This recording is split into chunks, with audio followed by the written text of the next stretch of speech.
Species. Unite. We don't want Idaho to have a bad reputation. This is our home state. We love our home state. It's beautiful. We pride ourselves on, our nature. We pride ourselves on our wildlife.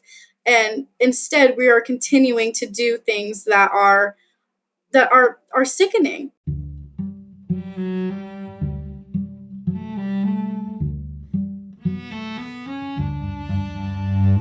Hi, I'm Elizabeth Novogratz. This is Species Unite. We have a favor to ask. If you like today's episode and you have a spare minute, could you please rate and review Species Unite on Apple Podcasts or wherever you listen to podcasts? It really helps people to find the show.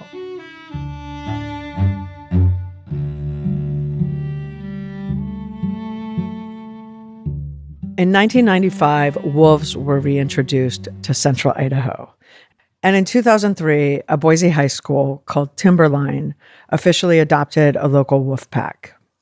Throughout the 2000s, students went on wolf tracking trips in this wolf pack's range. In 2021, Idaho's legislature passed Senate Bill 1211. 1211 allows Idaho hunters to obtain an unlimited number of wolf tags, and it also allows Idaho's Department of Fish and Game to use taxpayer dollars to pay private contractors to kill wolves. That means bounties on wolves, including on public lands. And in 2021, the Idaho Fish and Game Commission expanded the wolf hunting season and hunting and trapping methods. So it's not too surprising to learn that also in 2021, the Timberline pack disappeared. The students, the ones that cared about wolves at least, were devastated. Last summer, I went to DC with some of the Species Unite team for a wolf rally on Capitol Hill. While I was there, two young women gave a talk about what happened at Timberline in 2021. Their names are Driever and Sneha Sharma. They both graduated from Timberline High School and were there when their wolf pack disappeared.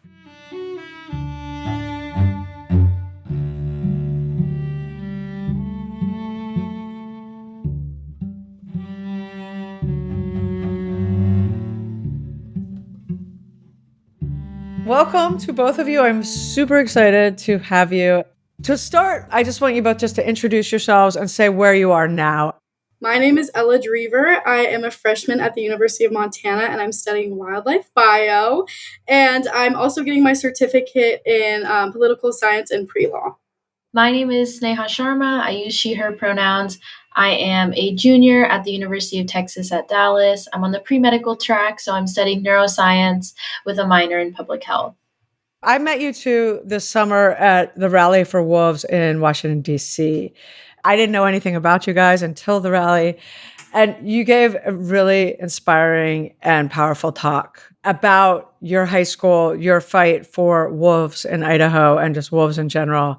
And we at Species Unite have been involved in the fight for wolves. And it's so devastating what's the things that's happened, especially in Idaho, Montana, and Wyoming. So I want you guys to tell your story. I want to hear about your high school.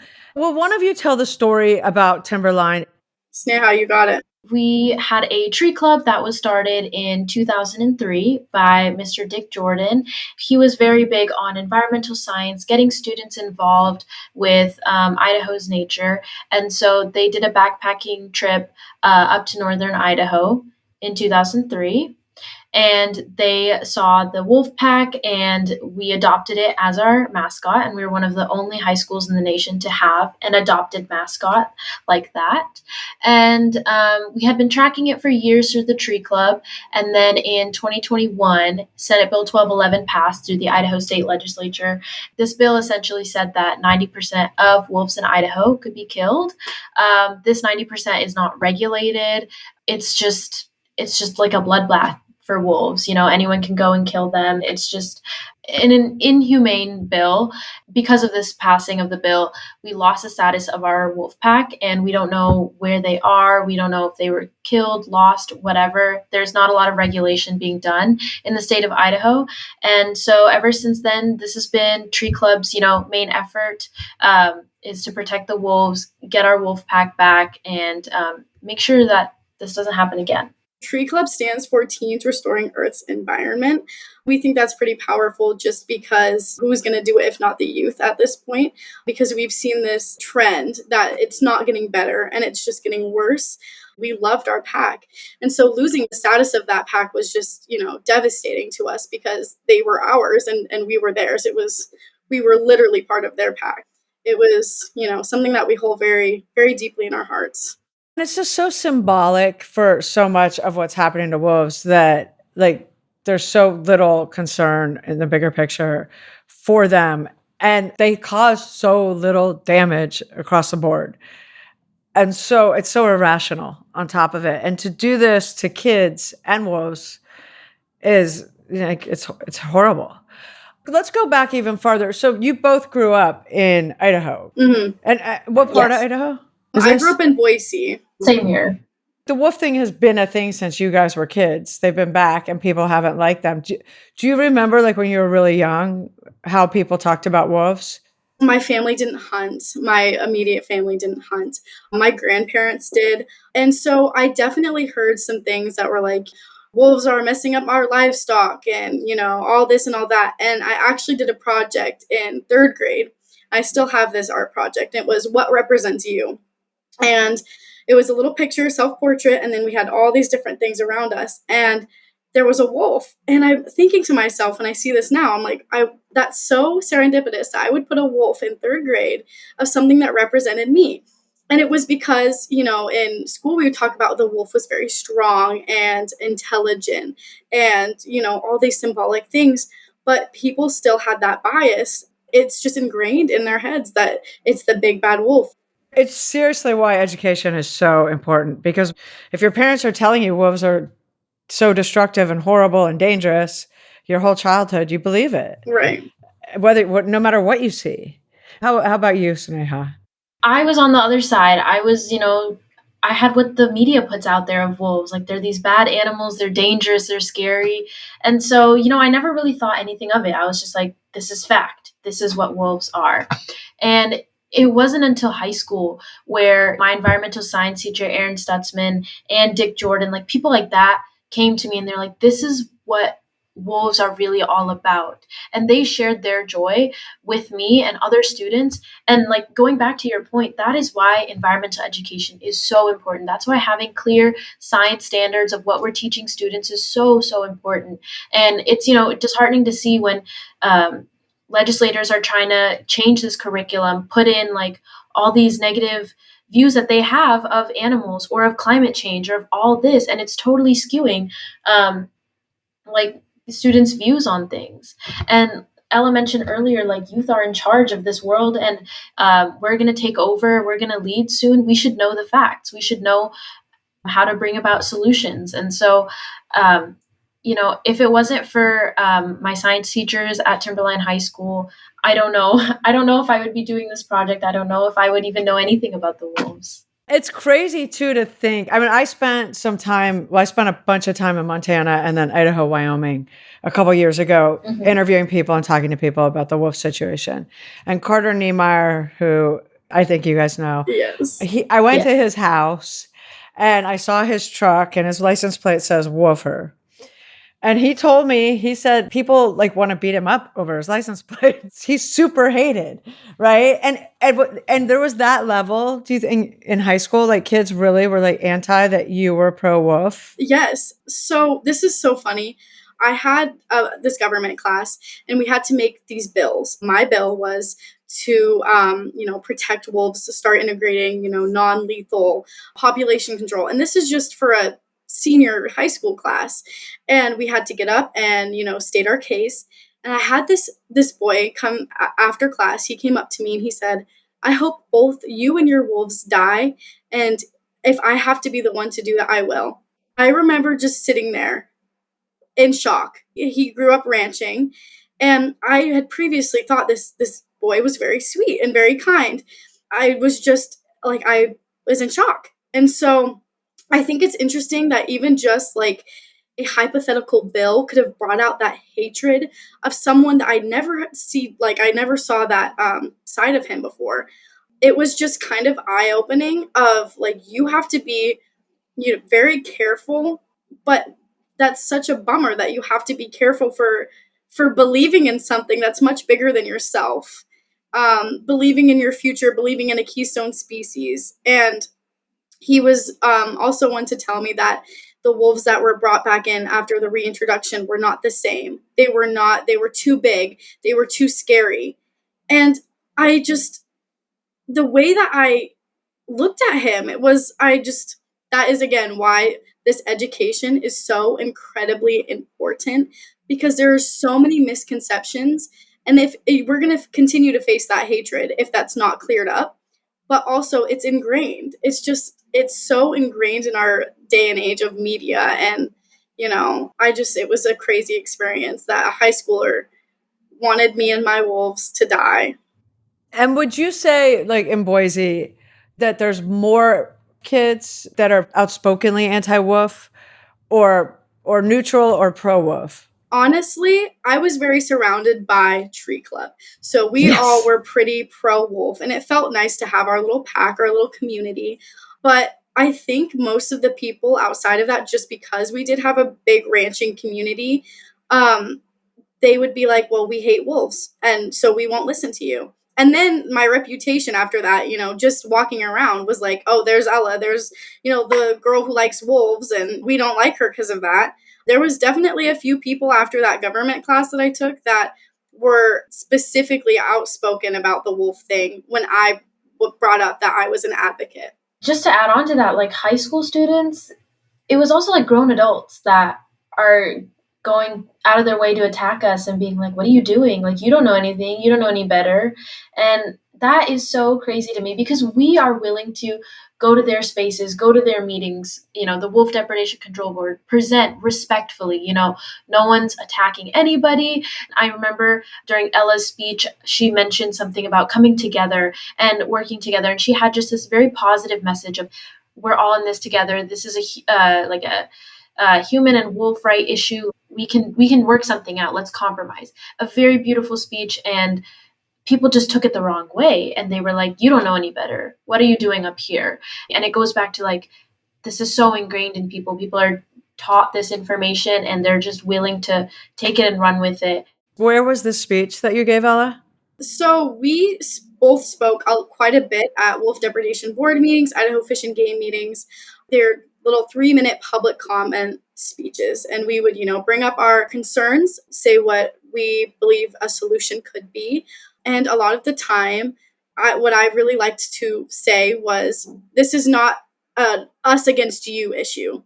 This is coexistence. We need to be coexisting. And 9 times out of 10, both sides can agree on on more things than they would think. When I started working with the hunting and ranching community, I didn't have a very great perspective because I never grew up with that. So it was just like, oh, they just hate wolves. And, I wasn't necessarily opening my mind quite yet until I started hearing these stories and showing up at these meetings and hearing what they had to say. And I thought, oh, we are no different. We want the same things, more or less, and we can find a way to get there because it's not that hard. In the grand scheme of things, if we work together, it would be easier. But sometimes when you are standing in front of, the 7 older men at Idaho Fish and Game Commission, they're looking at us like, what is this teenage girl doing here talking to us about wolves, about wildlife, conservation issues? And it's definitely like an eye opener because they don't really believe in you. You have these 2 teenage girls up there. How completely brave to stand in front of 7 wolf haters who have a lot of power and also who think you're ridiculous or whatever they think, right? Mm-hmm. And still make your points, not get angry, and come in with solutions. It's honestly empowering, I would say. The first time I spoke at one of those meetings, I was so nervous. I showed up in a little skirt and, my vest. I was very business casual and I was channeling my inner Elle Woods. And my mom was there and I was shaking. I said, Mom, please record me. And I get up there and I see these guys looking at me like, what does this girl have to say? I think I was a sophomore. And I get up there and all of a sudden, when I see their faces, my voice just came out. I was 100% in my element and I felt more confident than I'd ever been. And since then, I've probably spoken at 15 different meetings through the last couple of years, at least 15. And it just, you get more confident as you go. And they know us by name now. There's Ella and Sneha. They're here to tell us about their concerns. But after those years, they also have, I've seen how they've started to respect us because we come with our facts. We come with the knowledge that we have, that we've worked hard to know. And we've proven that the youth are just as important in this conversation as anybody else, as they are. When you go in, the both of you go into Fish and Wildlife and you have your 3 minutes, what are you saying? Yeah. If they don't know us, like for the first couple meetings, it's always like bringing that story. Why are we here? Why is Timberline so important to us? We're not just two teenage girls who know nothing. Like, we have a story. We love these wolves. We care for these wolves. We want you to understand us. I feel like stories are such an excellent way to connect so many people. And for me, it's starting off with like that why. And I'm going to keep fighting until, for these people, for my mascot, for my school, for my community. And on top of that, I'm a big science girly, and I'm all for transparency, and these numbers aren't being regulated. Who is keeping track of this? And these control boards, they're trying to silence us. They're trying to do some stuff behind the scenes. That's not okay. Idaho takes pride in having public lands in public hands. So why are we keeping things a secret? That is a huge thing that I always target. This is not the Idaho I know. This is not the Idaho I love. We should know what's going on in our communities. We are your constituents, so listen to us. They're all bad, Montana, Idaho, Wyoming, when it comes to wolves. But Idaho has some pretty crazy, like, you can kind of do whatever you want to a wolf, and it's legal. Right. From shooting them from helicopters, running them over with snowmobiles. There's bounties on wolves. Yeah. Do you guys talk about that stuff too? That's why we attend so many of these meetings. When a new piece of information comes out, we can, work on that and then go in with, this is what is a current issue, and go in and speak on that. And, there was a meeting, the meeting when they came out with the aerial hunting. And the contractor that was going to be doing this aerial hunting, and we showed up with an army. We showed up with our own pack, and we came and we said, this is not honorable. This is not the Idaho that we want to be representing. This is not, we don't want Idaho to have a bad reputation. This is our home state. We love our home state. It's beautiful. We pride ourselves on our nature. We pride ourselves on our wildlife. And instead, we are continuing to do things that are sickening. And so, it's definitely something that we come to the table with the current issues and speak on those. But it's just kind of, there's so many of them. I think at one point, I'm not sure like what the status of this statistic is now, but with the bounties, they were saying, they were putting more money towards killing a single wolf than putting a student through K through 12 education. And that was insane. Like, we're investing in destroying our future versus educating our children on becoming powerful, strong leaders. Insane. Mm-hmm. When the Cody Roberts, for people who don't know, Cody Roberts is this guy from Wyoming who ran over a wolf with a snowmobile last year. It was everywhere. He tortured her in a bar for hours and then shot her in the parking lot. And it really got a ton of media attention. And there was a lot of high hopes across the country, I think. And it got tons of global outrage that this would change something for wolves in the Northern Rockies. And it really hasn't. I know you were at school, Sneha, but that you were there. Ella, what did it feel like there? Honestly, there was a lot of people talking about it.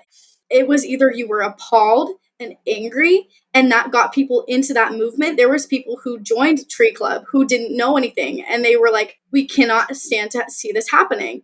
We would network and say, hey, if you are interested in being part of this, please, we will help you get there. Show up. That's the one thing you got to do, is to show up, and you're there. You are then making a difference in one way or another. And then there were also the people who agreed with Cody Roberts, people from my school who enjoyed wolf whacking, who did the same things. So it's very vast, but it's also very powerful because it got people riled up. It got teenagers riled up. And if it gets us riled up, then we're coming for the future because it's ours. It did bring a ton of awareness to what's happening to wolves in general, to a lot of people that have never thought about them. Right. So now you're out of school, you're both in college. Is Tree Club going as strong as ever without you? It's been around for 22, 23 years. And so it's still going strong. And I do believe that they are still working on wolf issues. Dick Jordan is still, outreaching. He's still as passionate as ever. Even though he's retired, he's still very much involved in helping those tree kids, find their own voices. What about your own advocacy? I was scared moving to Texas. I was like, I'm going to a place, they don't really have the same environmental movement. Public lands are not really a thing.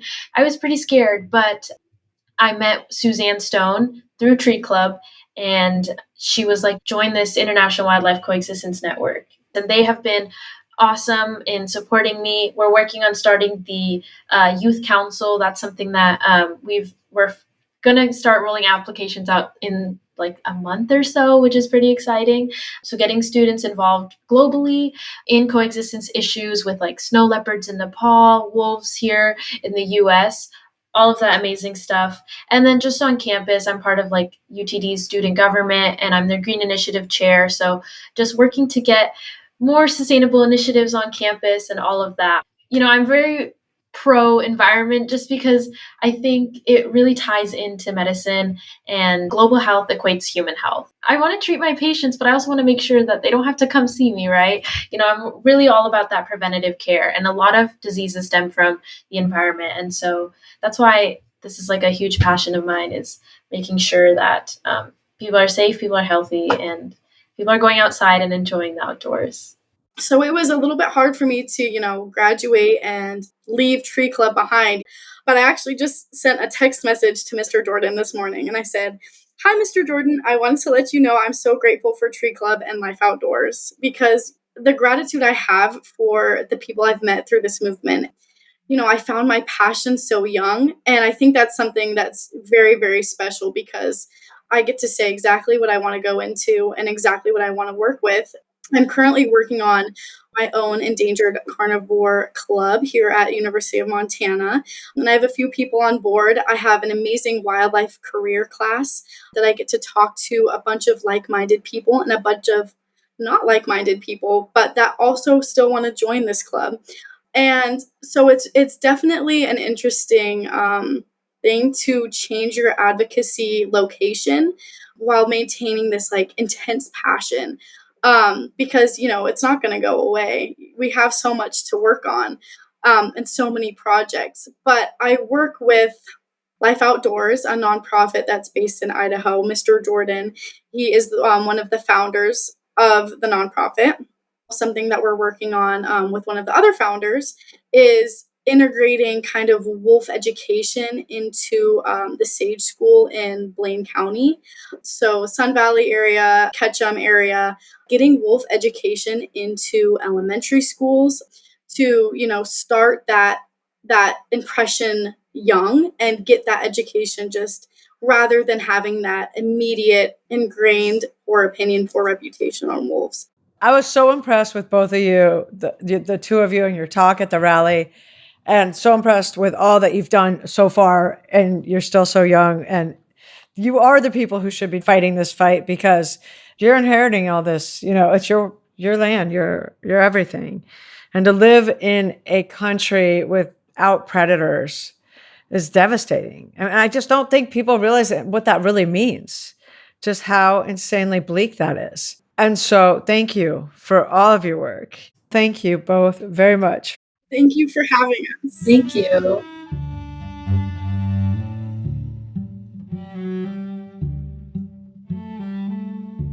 To learn more about Ella and Sneha and to learn about what's happening to wolves in the United States, go to our website, speciesunite.com. We will have links to everything. We are on Facebook and Instagram at Species Unite. If you have a spare moment and could do us a favor, please subscribe, rate, and review on Apple Podcasts or wherever you listen to podcasts. It really helps people find the show. I would like to thank everyone at Species Unite, including Gary Knudsen, Caitlin Pierce, Amy Jones, Paul Healy, Santina Polke-Link, Bethany Jones, Lorraine Doherty, Hannah Gabrielson, and Anna Kalner, who wrote and performed today's music. Thank you for listening. Have a wonderful day.